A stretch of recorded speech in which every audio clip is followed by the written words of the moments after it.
passado dia 11 de abril de 2022, ocorreu uma sessão extraordinária da Assembleia Municipal de Lagos, tendo como ponto único a gestão integrada e sustentável da água no concelho de Lagos. Na reunião, em representação da Agência Portuguesa do Ambiente, esteve presente Pedro Coelho. Em representação das Águas do Algarve, António Eusébio. Em representação da Associação de Regantes e Beneficiários do Alvor, António Marreiros. E em representação da CCDR Algarve, o seu presidente, José Apolinário. Rapidamente as intervenções colocaram a nu a falta de investimento estratégico por quem tem sido responsável pelos destinos da nossa comunidade nas últimas 2 décadas, o Partido Socialista, e foi exatamente seu ex-vereador a iniciar a análise histórica. Esta infraestrutura foi concluída no final nos anos 58, foi o primeiro ano de entrar em funcionamento. Nos anos 50 foi a obra mais importante neste concelho, até passados mais um ano ou 2, foi a avenida. Foram 2 obras estruturantes no concelho de Lagos. Foi a Barragem da Bravura e foi a nossa Avenida dos Descobrimentos. Na intervenção do Sr. Vice-Presidente, outra data importante foi referida, o ido ano de 1997, altura em que o Partido Social Democrata promoveu o investimento. Nomeadamente a conduta que há pouco referi, que está aqui a azul, é o traçado que já existe desde 1997. Esta conduta que aqui está projetada, estamos neste momento a refazer o projeto, porque a intenção que a partir do momento, e nós já ouvimos aqui falar, 2024... Mais um momento de revelação aconteceu quando o Sr. Vice-Presidente considerou que o investimento em reabilitação de infraestruturas seria um gasto, trazendo mesmo o Sr. Presidente para a questão, dando a entender que da parte de quem lidera o nosso concelho há outras matérias mais importantes. Facto estranho para uma cidade turística que tem de se estruturar qualitativamente para os desafios que vamos enfrentar. Para nós executarmos 2 milhões de infraestruturas, está ali o Sr. Presidente a nos ouvir, vamos ter que alavancar 8 milhões e 100 em obra pública. Porque quando substitui uma conduta, não vamos abrir uma vala, pôr a conduta e a seguir o que é que vamos fazer? Portanto, isto implica que o município faça um esforço. Se por um lado o Executivo Municipal não se mostra favorável a investimento de forma a reduzir as perdas na rede, que se cifram em 22%, ao contrário, não se importa de investir em salas de telemetria e contadores inteligentes. Ao que parece, o encantamento pelos equipamentos tecnológicos ultrapassa a necessidade física da reabilitação das infraestruturas. Logo que nós tenhamos a nossa sala de motorização concluída, estamos neste momento a fazer obras e a colocar os equipamentos, iremos também convidar os nossos autarcas para 8.000, e não é engano, 8.899 novos contadores, para uns já com telemetria incorporada, outros com a possibilidade de ser colocado depois no sistema de telemetria.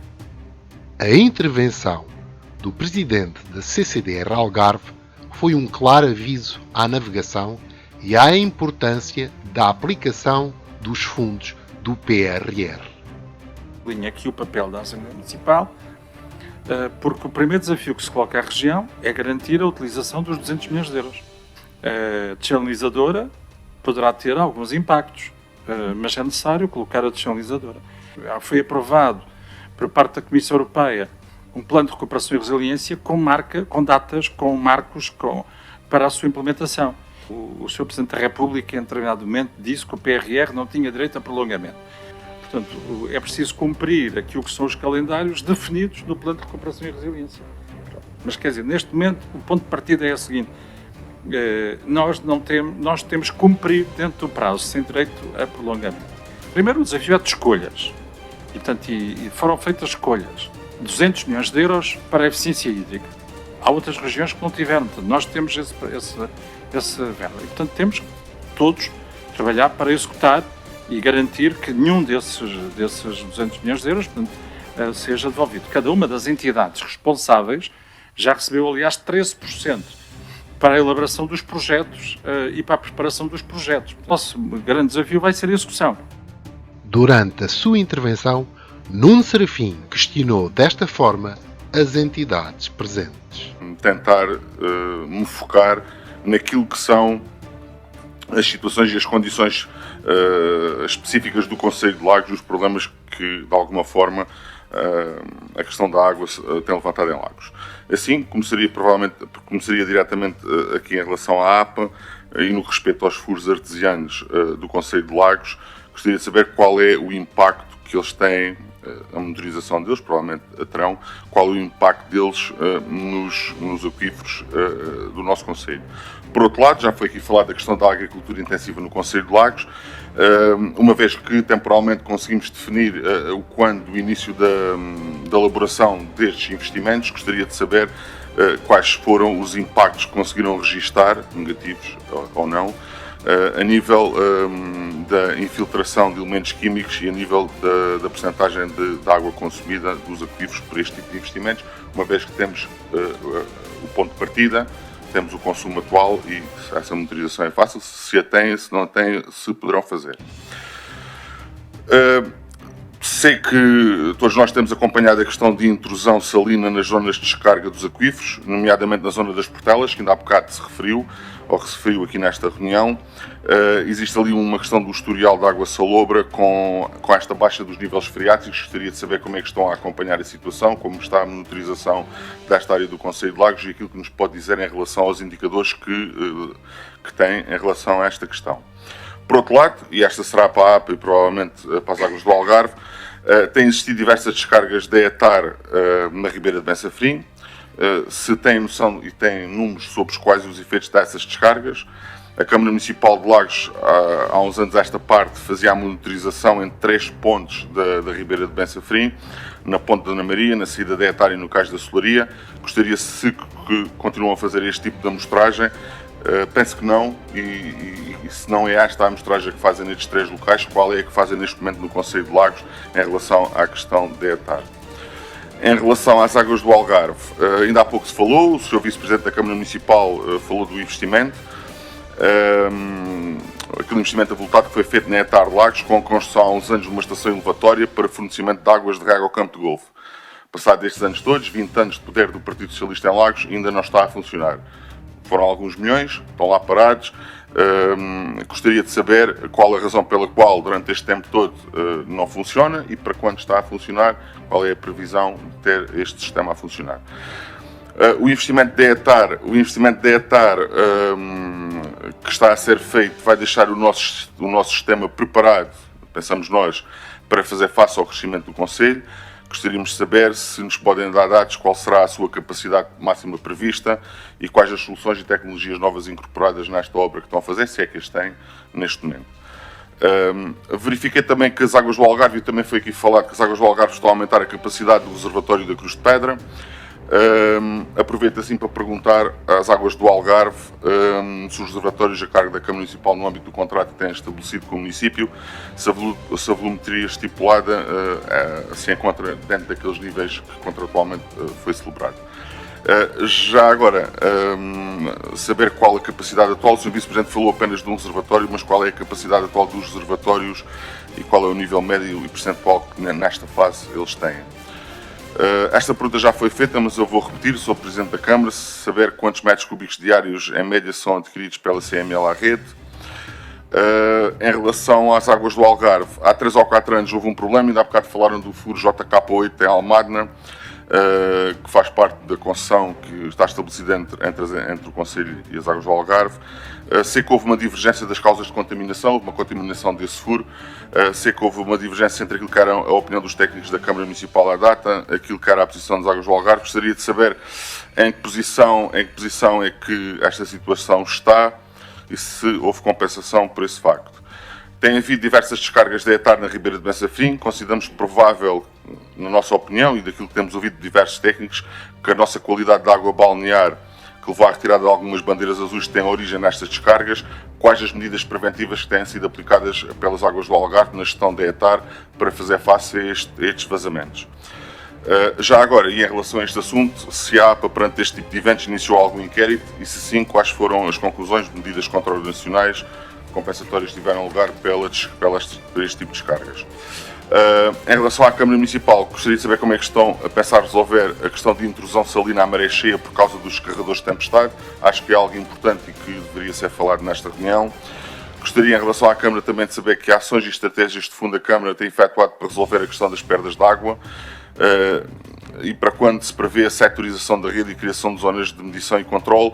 Penso que aquela questão da Cama da Vaca é meramente exemplo. É tão pequena a zona que não... Para quando a expansão, ao fim e ao cabo, dessa metodologia. E em relação à metodologia de leitura de contadores, se já estão a utilizar a leitura com concentradores, a tal telecontagem, mas a nível da propriedade horizontal dos prédios, que hoje em dia se está a utilizar, sei que começaram por uma zona de vilas, de vivendas dispersas, mas a nível da propriedade horizontal, a nível de prédios, se estão a pensar transferir isso para esse tipo de tipologia. Gostaria de saber exatamente, existe uma falta, só mais uma questão. Só mais um minuto, Sr. Presidente, eu acabo já, só mais um minuto. Existe uma falta crónica de água em Bensafrim. A Câmara tem em plano, o plano diretor municipal, tem em plano um terreno que foi adquirido ou está por adquirir para construir um novo depósito na área acima daquele que existe, que nos daria garantia em caso de corte de água para assegurar o abastecimento de água em Bensafrim, um bocadinho parecido com aquilo que o Vice-Presidente falou em relação ao aumento do depósito aqui de Lagos. Este investimento não está no plano, estive à procura para quando a sua implementação, e se não consideram este assunto urgente. Gostaria de saber quanto é que a Câmara Municipal deixou de receber de consumos, tarifas e impostos desde que implementou o tarifário especial em Bensafrim, quanto é que esta medida nos custou e se com esse valor não poderíamos ter resolvido já aquela situação. E por que não aplicar este tarifário especial que aplicou em Bensafrim a outras zonas com deficiente abastecimento, como por exemplo a questão de despiche, que falta água praticamente todas as semanas. Tem havido descargas diversas no esgoto da Avenida de Lagos, junto da bomba de... Vou já acabar, Sr. Presidente. Vou tirar a palavra. Sr. Presidente. Então, só perguntar, só para não deixar ali o Sr. Marrês sem nada para dizer, dar-lhe os parabéns pela gestão que tem feita, pelo novo mandato que assumiu. Concordo consigo e estamos consigo na questão da transformação dos canais a céu aberto em canais pressurizados. Achamos que é uma questão estratégica, estamos do lado da associação, achamos que é um projeto, esse sim, que vale a pena todos apostarmos. Dar-lhe os parabéns pelo controle de gestão que tem feito da associação. Relativamente a esta questão, gostaria de saber como fazem o controle dos consumos de água e qual a metodologia técnica que estão a utilizar. E em relação ao uso da barragem, sei que vocês têm a gestão da massa da água, mas quando nós olhamos... Vamos terminar aqui. Quando nós olhamos para a barragem, gostaríamos de saber se existe um plano de desenvolvimento que incorpora outras áreas para além daquela questão da gestão agrícola, designadamente na área do turismo, do desporto e do lazer, naquele espelho de água e naquela zona toda adjacente. Muito obrigado, Sr. Presidente. Continue sintonizado desse lado. Se gostou, subscreva o nosso canal. A informação é um dever de todos os cidadãos. Viva a democracia! Viva Lagos! Viva o Partido Social Democrata!